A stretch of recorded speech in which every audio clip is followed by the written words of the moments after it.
So this is not me. Me looks slightly like me. This is one of my colleagues, Ben, and the original version of this slide actually has his phone number on it. It was presented during an all-hands meeting at LinkedIn where he was talking about tools, SRE, and how you can call him anytime for any problem. So it's been passed around several times. So as was said, I'm an SRE at LinkedIn for Apache Kafka, and we heard about SRE yesterday morning from Sebastian at Google, and of course, as soon as you release a term into the wild in technology, you lose the right to define it. So you ask any company who's doing SRE, and they all have a different explanation of what it is to them. And I'm going to start today with a little bit about what SRE is for LinkedIn, and then get into how we do reliability in general and why SRE is just part of the equation. So as I said, I'm a site reliability engineer at LinkedIn. I work primarily on streaming, and it's a fairly large infrastructure at LinkedIn for data management on the back end. So Sebastian said that he's been trying to come up with a motto for SRE at Google. I have a much simpler way we put it at LinkedIn. I drink and I know things. So my job as an SRE is to know things. I need to know a little bit about all the components that I work on. I need to know how they fit together, and I need to know how to diagnose and find the problems to work with my engineers to make things better. So why do I drink? I'll get to that in a minute. We have three types of SRE at LinkedIn. We have embedded, central, and tools and infrastructure. So embedded SRE is what I am. I am an SRE with a team. There are two other SREs in the US, and we work very closely with the development team for Kafka. So we sit together, we plan together, we have input into what each other are doing. I spend a lot of my time in their sprint planning sessions, in their team meetings, in their stand-ups every day, and telling them why what they're doing is not actually going to work in production and how to make it a little bit better. I'm operations oriented. The developers, as Sebastian noted, tend to be more feature oriented. So we have to come together to make sure that we put out a good product every time and we get all the features out there. So central SRE, also called production SRE within LinkedIn, is a little bit different.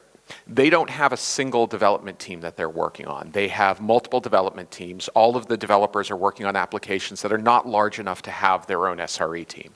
So they work on all of these applications, and they tend to just deploy binaries, roll things back, make sure that people have hardware that they need. This is also where our NOC is. So these are the folks who are monitoring the high-level alerts and telling us when there's a big site problem. Tools and infrastructure is a little bit different.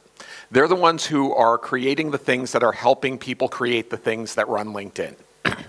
So tools and infrastructure, for example, creates our monitoring systems. They create our build and deployment systems. So they don't have a development team because they are the development team as well as the people who are running it out in production. This is why I drink.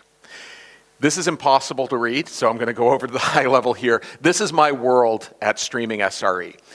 The important pieces here are these Kafka clusters in the middle, and the fact that this over here on one side and this over here on the other side says everything at LinkedIn. Every single application, every single service, every single operating system talks to Kafka in some way because we flow all of our metrics and our logs and everything else through Kafka. We also have some pieces up the top here that are change capture systems that talk to our large databases. We have lots of Zookeeper. We have all kinds of components. This puts me in a unique position. I am an embedded SRE. I also run infrastructure that everyone else at LinkedIn depends on. So I not only have to deal with my one little application, but I have to deal with everyone else's applications as well. So I only have a team of 3 people in the US. There is me and 2 other SREs. We're running over 6,000 application instances. We have 1,800 Kafka brokers alone, not counting the other applications that go along with it. There's no way I can do this alone. I can't be a full stack engineer and run this. There's just no way. And everything changes constantly. My applications change daily. Everyone else's applications change daily. So how do I deal with the fact that there is this constant flux in the environment and there are too many things for me to keep my hands around? So I'm sure a lot of us are familiar with Maslow's hierarchy of needs. You have multiple things that you need as a human being, and you start at the bottom and work your way up. Each layer depends on the one below it, and you can't have anything working at the top unless everything underneath is working.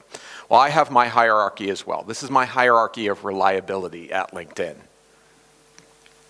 So we start at the bottom with infrastructure as a service, and we work our way up through having common repositories. Oh, and just as a note, I will post all of these slides with copious slide notes immediately afterwards on SlideShare, so don't worry about that. Almost everything I say is actually in the slide notes as well.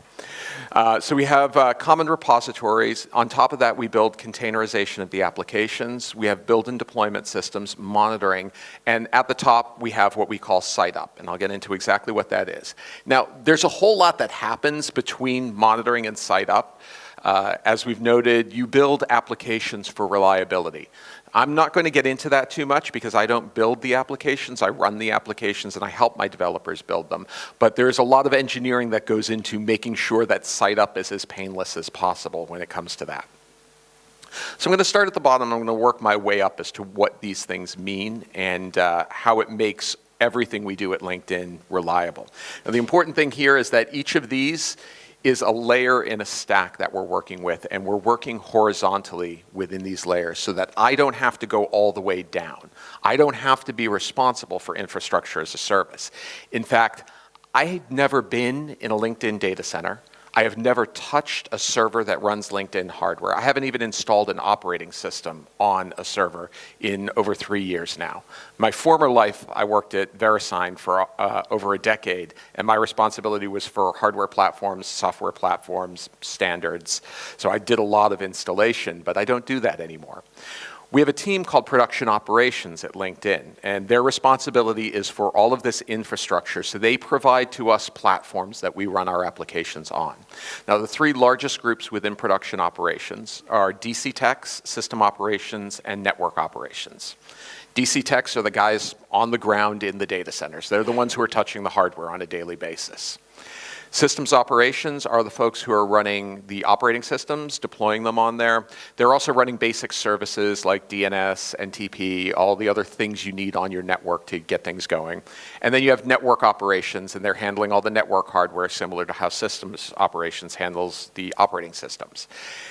Now, there are other teams within production operations. They have architects who are designing the networks. They have people who are handling the inter-site links. There's plenty of people who are working over there. The important thing is they provide to us the infrastructure that we run all of our applications on, so I don't have to worry about it. So at the end of the day, I put in a ticket to request hardware.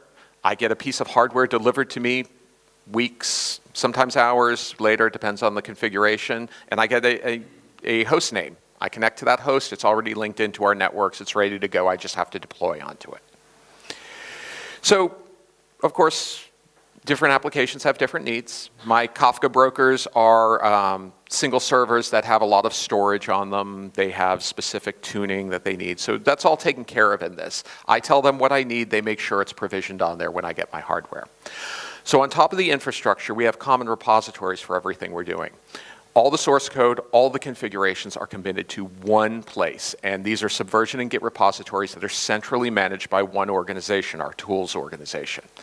This is really important. One of LinkedIn's core tenets when it comes to our culture is openness. By having everything in one repository, you can make sure that everyone's code and configs are handled the same way. So we have pre-commit checks that can do anything from validating the syntax in a file to actually making sure you don't redefine a dependency and break something down the line. And then we have consistent ACLs and review boards. This means that I can go in and look at one of the tools applications. I can find a bug in it, I can create a patch, and I can submit it to the person who's responsible without having to actually push the code into the repository for them.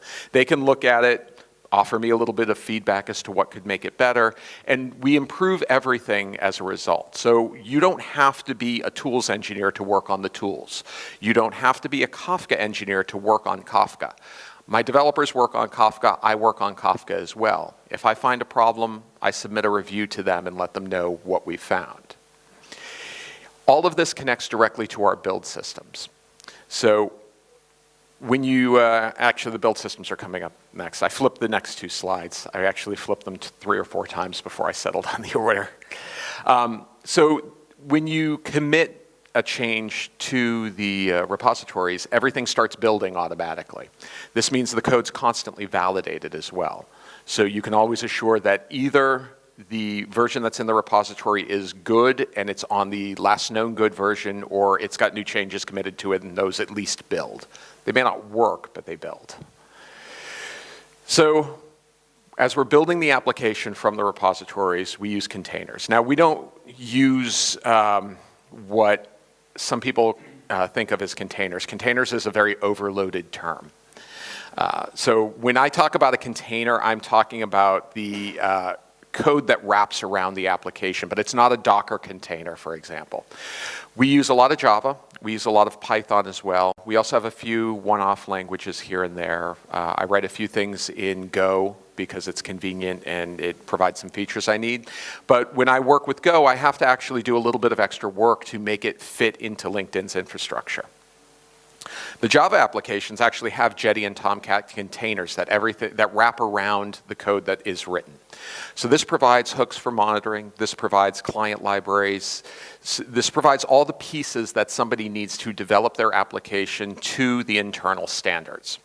So, for example, Kafka is a client library that everyone uses. The Kafka client is part of the container and is just another dependency that the application pulls in when they're ready to use it. This provides a constant control service, a consistent control service for all of our applications. One good example of this is doing health checks on applications. Now, when you develop an application, you often develop, let's say you're developing a web server, you often develop an endpoint that you can hit to know whether or not your application is healthy. Now, if you have 10 developers in a room, they're going to have at least a dozen different ways of implementing that health check. So you now have a monitoring system that needs to check all 12 of these, and then when somebody changes it, they need another version to check that. All of our applications have a single endpoint. The container itself runs its own web server, and it has a URL which is /admin. And /admin always returns either the word good or the word bad. If you're in a really bad state, it returns nothing at all. But hopefully that doesn't happen to you too often. But the good thing is that the application can control whether it returns good or bad by just toggling a single variable. But it means that the health check only has to check one thing every time. It needs to know what the container port is, which is registered in a central repository, so you can always figure that out programmatically. And it needs to know that it's always /admin. Not a problem for the monitoring system to check that. So once we have our container, we move on to build and deployment of the application. As I said, the code that's committed is always built instantly. Any successes become deployment artifacts. They're instantly pushed out to Artifactory in all of our environments, and they're available for deployment. The failures are tracked via Jira. You get a ticket open that says, you had a build failure, please go and fix this. As soon as you get a good build, it closes the ticket out automatically. In many cases, the code will actually auto-revert if you have committed bad code to the repository and it failed to build. This is somewhat controversial in our infrastructure. Many people don't like it. I personally don't like it. I turn it off in most of my applications. The reason it exists is because LinkedIn used to have one single application called Network that was all the code that ran everything within LinkedIn. It was a giant thing. It took hours to compile. It took days to test. And what would happen was every week on, I think it was Tuesdays, there would be a release of Network. I say that there would be a release every Tuesday as if there was actually a release every Tuesday. What really happened is there was a release maybe once a month. And if you were lucky, it didn't get rolled back because some tiny piece within Network failed. Now, we've been doing a lot of work over the last 4 years to break everything out of Network. And in another few months, we're actually going to kill Network entirely. It'll be gone. Everything will be microservices.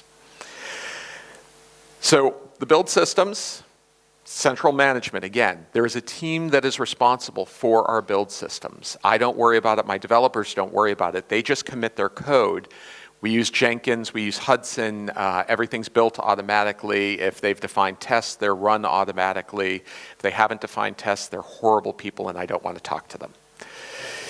There are common tools as a result of having a common build system. One of the most important of these is dependency management and introspection, especially from a client point of view. If I have a new version of my client that is required to be rolled out, I can go and find all of the people who depend on my client, and I can do one of two things. I can be nice, and I can use a project we called Shepherd to tell me who all of them are, send them all notifications, and track the progress as they upgrade the dependency. And then when it gets to a certain percentage, I can know I've completed my project. If I don't want to be as nice, or if I have something that's slightly more critical, like a security push, I can use push my upgrade, which modifies everyone's dependencies to rely on the new version. And as a result, it generates a new build. So if it doesn't work in their application, we'll know it instantly and we can follow up on those. But then they're responsible for testing that new version and rolling it out. Now, this is used a lot for lower level changes where the APIs don't change, for example, for security pushes and other things like that. We try not to use it a lot because it is a forceful process. The other side of the tools, we have version management. This is one line in my presentation, but it's actually a huge thing. Because we have the common build systems, because we have all these platforms that are built up, many of the teams do not need SREs to deploy their applications to production. What they need is they need a defined release process and an easy way to do the deployments. And our version management system does this. When the builds go into the deployment system, we have a tool called CRT, Change Revision Tracker, which has the release process for every application defined. And the developer can go in and push one button and canary the application to one of the environments. If you're not familiar with the term canary, it's just like a canary in a coal mine. We deploy one version of an application on one server, put some load on it, make sure it works, and then if that works, we promote the canary and it deploys everywhere. So the developers can actually do this entire process themselves all the way through production. They can promote the canary, they can roll it out to one fabric, they can roll it out to multiple data centers at the same time, and they don't need an SRE. SREs are required where an application is larger and has more intricate pieces like Kafka does. Many of the applications just don't need that much. They just need to be able to roll it out. And the central team, the production team, actually helps them with hardware to make sure that they have the hardware available. We also do error budgeting. This term will be familiar to Sebastian. It's actually something that we heard Google talk about a couple of years ago and said, that's a really good idea. What error budgeting is our developers get a certain amount of errors that their application is allowed to have in any given period of time. And the errors are tracked through our metric system, through our logging system, so we know how many exceptions their application is getting. If they have too many errors in their application, they can't deploy. They're locked out of the deployment system entirely. The only thing that they can do is fix the errors that are in their application and then roll out a fixed version. And if they canary a fixed version that gets rid of enough errors, then they can go on and deploy new features. So this forces them to make a trade-off between new features and fixing the bugs in the old features. The thresholds for this are entirely negotiable. The developers get to set what their error budgets are. If they're completely unreasonable, they're told so, and we work with them to try and get them a better budget to make sure that they're not pushing out broken things constantly. You also don't have to use it. I don't use it. My application doesn't work well with it right now, so it's not something that's on our roadmap. And I kind of already talked about deployment. Monitoring. What you don't measure, you can't improve. So our monitoring is provided within LinkedIn as a service, and there are a number of talks, blog posts, and other things about our service called Autometrics. The great thing is that this is an entirely self-service system.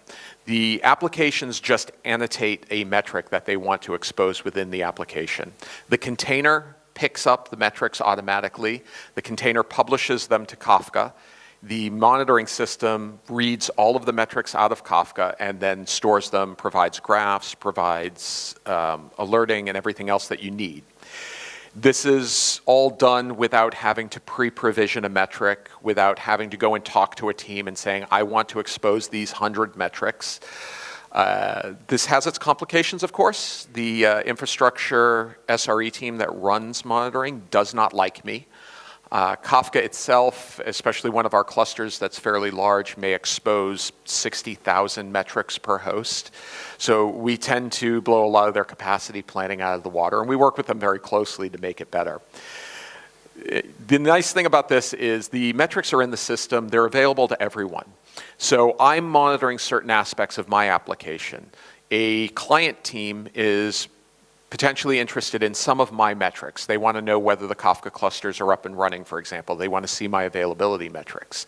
They can pull those metrics into their own dashboards. They get to define their own dashboards. If they want to generate alerts on them, they can. They don't have to ask me about it. I may be the application owner, but they don't have to ask me to use my metrics. They can just go ahead and use them whenever they want. We also provide some automatic metrics and dashboards for common features. So the client libraries like Kafka define a certain set of metrics that are exposed automatically. So if you pull in the standard library, you get the standard metrics. HTTP servers, system and operating system metrics all do the same thing. And then not everything fits inside a container, so there are REST endpoints where you can push in the metrics as well. Now, I've built a whole lot here into the layers that we work with. And the idea is that as a developer, you don't have to worry about these things. You build your application on top of this stack. You have all of these services that are provided for you. Now, this is going to sound very familiar because this is exactly what you do when you deploy into a cloud like AWS. Now, I'm not using a cloud. I'm not even technically using a private cloud internally. We don't use OpenStack or anything else. All of this is raw hardware. But the idea is the same. We have services that are provided for the application owners to use so they don't have to redevelop them constantly.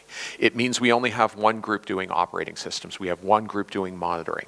This is very important for having a stable environment because at the end of the day, it's all about site up.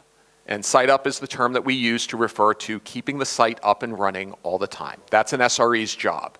Make sure everything's online. So I have thousands of applications in LinkedIn's environment.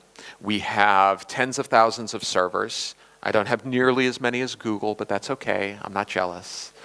But what does it really mean for what we're doing? It means that everything is on fire all the time, and I'm okay with that. So there's always something broken. None of what I described in the lower parts of the stack is working 100% all the time. I guarantee you, if I go and look at my phone, there are at least 2 issues going on that are global in scope, that are across the entire organization for some reason. And that doesn't count everyone's little issues that they have going on. Now, to our credit, you guys hardly ever see this. The LinkedIn site stays up and running. There's small problems with individual pieces of it from time to time, and we resolve them fairly quickly. The reason it works is because everyone is responsible for their own pieces. My job as an SRE is to help architect and run the application. This is my job as an embedded SRE, I should say. I work together with my developers to respond to failures in the application, and we figure out how to fix it. I'm on call. My developers are also on call separately. I try not to engage them much. I engage them when I can't figure out what the problem is and I can't mitigate it quickly. If I can mitigate the problem quickly, if I can at least get it out of the way so that we can concentrate on it the next day, great. I'll capture the information and pass it down to them the next day. We might spend all day in a war room trying to figure out what the problem is, but we'll do it during daylight hours. The NOC helps me out with this. They monitor the high-level metrics for the site. They look at the overall site health, they look at growth metrics, and they also coordinate large incidents. They don't get most of the alerts, so they don't know what's going on with Kafka, nor do they want to know what's going on with Kafka. They can't do anything about it. The most that the NOC can do if an alert goes off for Apache Kafka is call me and tell me that there's an alert. So there's no reason for those guys to be phone operators. I want everything to come directly to me, and it does. And then when there's a larger problem, when there's a problem that's going to affect more than just my application, I tell the NOC so that they can then inform everyone else what's going on. At the end of the day, everything within LinkedIn is blameless. And this is pretty critical for any operations organization. We don't fix the blame, we fix the problems. So you have a problem, you have a global issue. You took the site down. You deployed a bad version of the application, and LinkedIn is down entirely in multiple data centers because not only did you roll out a bad version of code, but you rolled it to every data center at the same time. Oh my God, you're such an idiot. Why did you do that? Those conversations don't happen. What happens is we get the incident started. We get the people who are responsible on a single chat channel or in a single room, and we fix what's going on. One of the development managers commented to me at one point, thankfully this was a year ago and things have gotten a lot better in his organization since then, but he commented to me that he was sitting in a product meeting with our CEO and many product teams discussing new features that needed to come out. And all of the product managers were saying, oh, no, my system is great, it's good the way it is, we don't need to fix these things are running just fine. At the same time, while he was sitting in this meeting, there was a global issue. I think the site went down for that particular one. And he was in the chat channel and he was watching the SREs who were involved with this. And there was none of this, oh, this isn't my problem, oh, this is your problem in your application. All that was happening was everyone in the channel was working to get things fixed. And after we get things fixed, then we're going to sit down for a postmortem and investigate what went on. And there's no blame in the postmortem process either. You sit down, you identify the problem. The problem is often human failure because humans fail a lot. But it's a process failure or it's a tools failure. And you go in and you fix the problem and you make sure it doesn't happen again. You can take the site down as many times as you want, as long as you don't take it down the same way twice. You do that, and then there's a problem. Then you didn't learn anything. As with every process, as with every environment, you have to look at it constantly and change what you're doing. So, as I said, everything's changing all the time. Our incidents expose issues, we fix the issues. We provide feedback on the tools. I, as well as many of my colleagues in SRE, love to complain about the state of our tools and how horrible everything is, how awful our deployment system is, how hard it is to work with. At the end of the day, it's better than just about everything else out there, and I have the luxury of being able to complain about it. I also have tools engineers who are listening to what I'm saying and are fixing the problems. This is, again, a large part of the culture. Another one of our tenets is craftsmanship. You want to be proud of what you're doing and you want to do the best job possible. The tools engineers are no different from me. They have a very large group of people that they have to work with and make happy. At the end of the day, that is not an easy thing to do. We have some steering committees that discuss larger scale changes, production operations, SRE, and development, and we call development engineering, but I keep calling them development here to differentiate them from site reliability engineering, which is a different organization. We all have our own steering committees. They are comprised of individual contributors, high-level technical employees, not managers. The managers have their meetings, the managers have their discussions, and that's great. But when you come to one of these steering committee meetings, you're talking to your peers, and you're getting feedback from your peers on the technical merits of whatever's going on, not the political ramifications of it, not even necessarily how much money it's going to cost, although we'll often ask that question depending on what it is. But we have open collaboration in all aspects of what we do. The common repositories are one aspect of this, being able to look at everyone's code. There are no secrets within the organization. There's nothing that you can't see what's going on. In fact, any SRE can log into just about any service, any system in the infrastructure and inspect what's going on. This is pretty important in a site issue as well, because it means that if somebody's having a problem with their application, I can give them another set of eyes on their log files. I can take a look at what's going on the system and try and spot a problem that they might not see, even though it's not my application. This is really what it comes down to for reliability. It's about everyone working together to make sure that the site is reliable. I'm not a hero. I'm not the ops guy who knows everything about everything, and I can walk into the room and instantly answer every question. That's not who I want to be, because if that guy gets hit by a bus, you're screwed.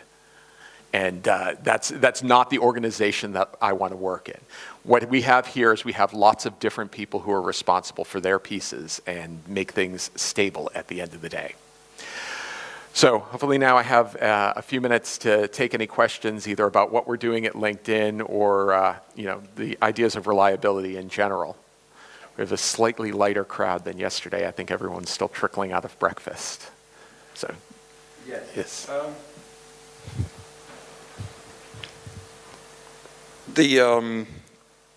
As you described the role of an SRE, it can very easily turn into a pattern of a God smell, that SREs, because of their critical role, tend to develop it's a human thing to be the masters of the LinkedIn universe in your case. What are your or the company's strategies to counter that on the workforce level? So my job as an SRE should be to get rid of my job. I need to be able to, part of what we do, part of craftsmanship is documenting everything that's going on. So I want to document all of my systems. I want to make sure that they're well described so that anyone can walk in, pick up the documentation, and learn what's going on.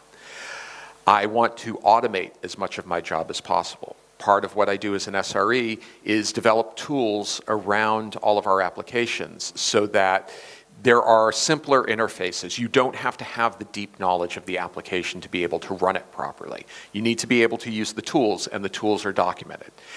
I want to push management of the application down to the developers as much as possible. I want to push it closer to where it should be.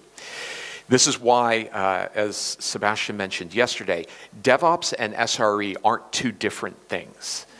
DevOps is just the way we do things. And as many times as I hear people try to play DevOps and SRE off against each other, I can't understand it, because my job is to make sure the developers can do all the things that they need to. So at the end of the day, I don't want to be the guy that knows everything. I want to be the guy who's developing tools to help run it.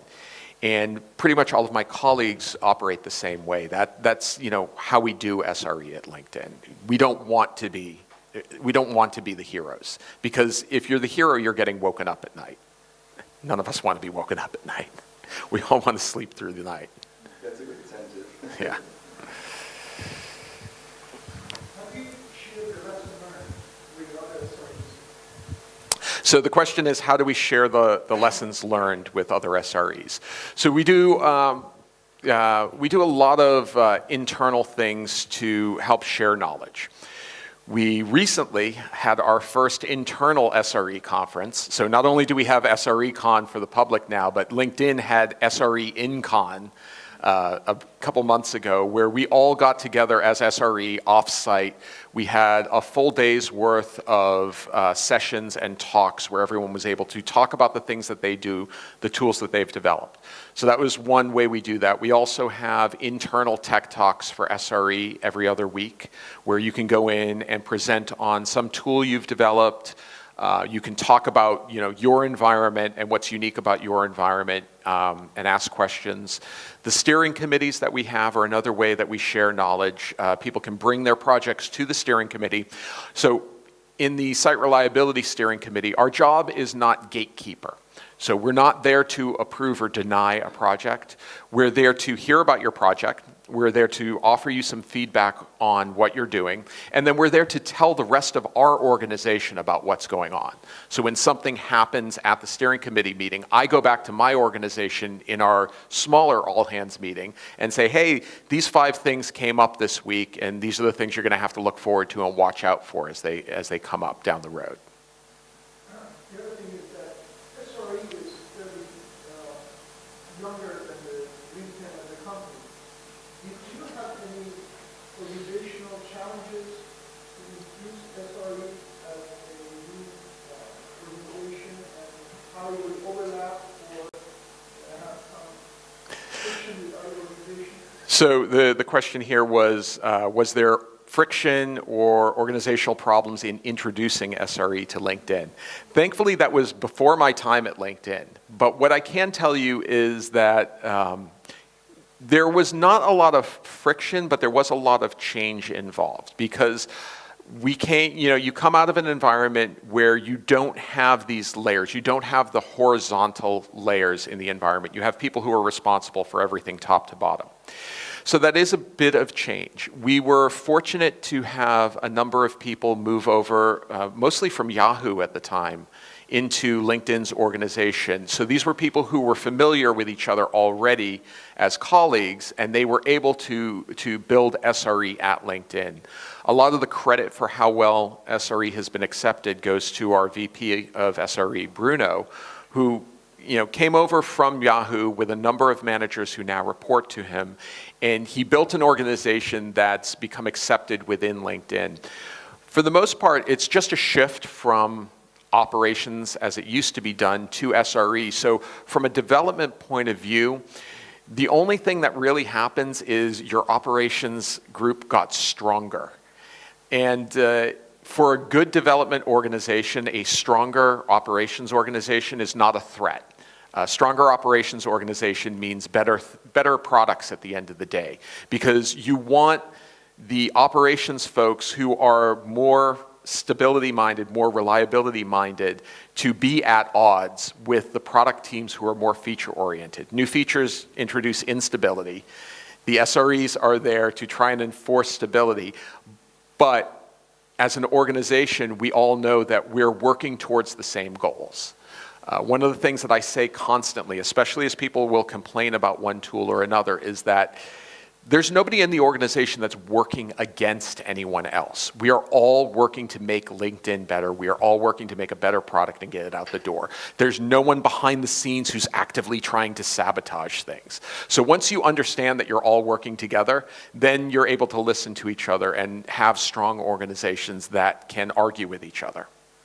Last one. Okay. What keeps you up at night regarding SRE? And if you were to do it again from scratch, or somebody who's going to do this from scratch, what are your advice? So what keeps me up at night and what would we do differently? So I can't speak for the organization in general, obviously, but I can speak for myself. The thing that keeps me up at night most of the time is the idea that persists in any organization, and we have it in ours, that, oh, this tool is broken, I'm going to write my own version of it to do that. So this proliferation of tools that should be standards. That I have a big problem with that personally, and I am very much a proponent of using the standard tools. And if you have a problem with the standard tool, you can't fix it if you don't use it and offer the feedback to the tool, to the folks who did create it. So I think the only thing that I would do differently is, I'm not sure that I would do anything differently. I think that we've implemented SRE fairly well at LinkedIn. We have a strong organization that is well respected within LinkedIn. We don't have problems where the team doesn't have enough power to implement the things that they want to implement. So I think that we've nailed it down pretty well right now. Now, next week that may all change. You never know what's going to happen tomorrow. Actually, within the next couple months, we'll be part of Microsoft. We will theoretically be still doing the same thing we're doing now, but over time, the companies will come together a little bit, and hopefully we're going to learn a lot from Microsoft, and they're going to learn a lot from us, because our SRE organization is more mature than Microsoft's is, but Microsoft is also much larger than we are, and a lot of the things that they've learned in Azure and other places are going to be valuable to us. Right. Yes, grab the mic. Thank you for the very interesting presentation. And SRE is indeed a very interesting position, because if you're site up all the time, the management will say, why do we need SRE? If it's broken all the time, the management will say the same thing. Why do we need SRE? So my question is actually related to the hierarchical reliability that you showed in your Yes. slides. You mentioned that the SRE teams is basically working on each individual levels. There are people working on operating system, physical servers, and application and stuff like that. So my question is basically, do they have any way to communicate with each other? Because sometimes to solve the problem on one layer does not solve the problem on the other layer, because problem could propagate, for example, the fault could propagate. Do you have any means to communicate with teams on different layers, and do they have tools, to collaborating? Yeah, so we use the steering committees a lot for that type of communication. So I say that we each have our own steering committees in each of these organizations, but all of the committees have members on the other committees as well, so that we can propagate information between the teams. So if production operations has a change coming up, the site reliability steering committee will know about it, because it will be communicated both in the production operations meeting and in the site reliability meeting. That way we can propagate those types of large changes. We also all work on the same ticketing system. We have one ticketing system internally, Jira, and everyone can use that. So if I have a problem with something that SysOps is doing with our systems operations team, I will open a ticket for them and we'll work it that way to solve a problem. So the layers are not completely separate. In a typical cloud like AWS, you get your hardware and that's pretty much it. You're not interacting with the team that's deploying that hardware directly. Now, if you have a problem, you can submit a support request that will go to tier 2 and tier 3, and it'll go down the line until maybe it gets to that organization and they fix something. We're obviously much more closely knit, given this is, all privately deployed systems. So I work directly with these guys all the time. We are all sitting in the same offices in Sunnyvale for the most part, except for the folks who are in New York or Dublin. But we are on the phone with each other all the time. So we use tickets. We use the steering committees. We use email newsletters. So you send out an email newsletter with high-level changes that are coming out for the week in any given organization. We have a daily site stand-up meeting every morning at 9:30 in the morning, where you have most of the SR organization, some of the development managers, some folks from systems operations, network operations, who all get into a room and discuss all the issues from the last day and follow up on them. So that way anyone can go to that meeting and they can know what's happened over the last day and what major changes are coming up for the next day as well. Yes? One of these other dimensions, there are embedded teams, and I assume there are multiple embedded teams, and there is a central team. So how much autonomy each of these teams have in the way they're doing things, and how do you maintain some common core between them? Sure. So the SRE organization in general is one team. We are separate from the software engineering team. So we all work together. The embedded teams and the central team are all separate from each other, however. So I am doing, my embedded SRE team operates completely separately from even the storage team that runs some of the key value stores, even though we report to the same manager at the end of the day, and we're in one section of the SRE organization. So we're still separate groups.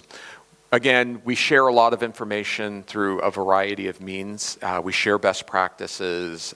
We share all the same tools as well. So it's really just a matter of keeping open communication between everyone in the organization to make sure that everyone's learning from each other as we figure out how to do things better. Okay. One more question from anyone? Yes.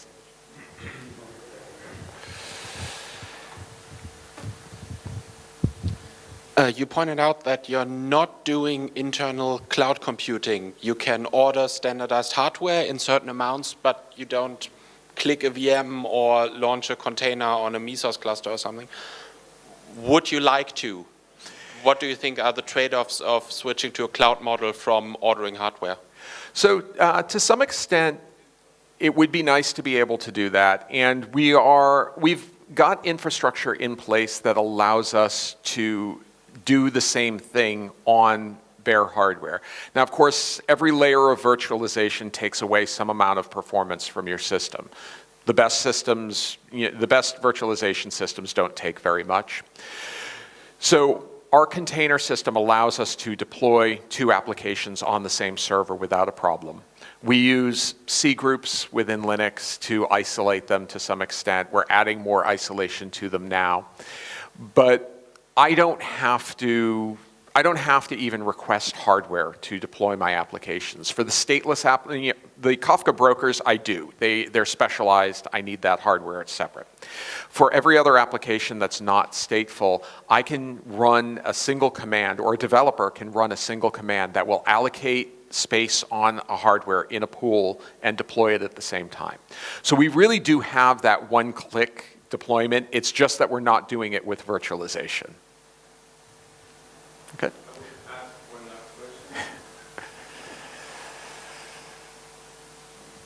In your presentation, you mentioned that all the services that you have, they all have embedded a web server with /admin that anybody can query to see what is the health of the system. I know that Google is doing exactly the same thing. I think it's /var or something, yeah, health. And what they get back, usually it's a lot of metrics. So it's not only a health check, it's a lot of metrics. And then they have monitoring as a service and some kind of analytics as a service to do the processing of this data using a time series database. My question is, do you follow a similar approach as Google? It's just a coincidence, or? It really is. I think it's a pattern that most large organizations will settle on as a good idea. So we have basically the same ideas. We have the health check endpoint. The metrics all go into Kafka, so they're available to everyone as part of our service. As opposed to the endpoint having the metrics, we also have the ability to pull the metrics in real time so that you can watch the metrics streaming through. I think it's just a pattern that everyone ends up settling on. Just operations people in general would prefer that type of environment to work in. Any specific type of advanced processing of this monitoring data, or just normal maximum, minimum, alarm even? So the monitoring system has a great deal of flexibility as far as how you're defining your alerts. Most people use minimums and maximums. We have one of the interesting ones that many folks use is the week-over-week module, which will compare the metric this week to the same time last week and make sure it's within certain bounds. That works sometimes. It doesn't work other times. A good example of when it doesn't work is the Sunday I was sitting on our chat system watching as the NOC started to panic when site growth dropped dramatically until they realized about 15 minutes into this incident that the Super Bowl was on. So those things don't always work perfectly. The nice thing is that if I come up with a new idea for a way that I want to alert on something, I can go in and create a new module for the alerting system and contribute it back to the infrastructure organization so that then everyone can use it. So I don't have to rely on them to come up with all the good ideas. Okay, good. Great. Todd, thank you very much. Thank you.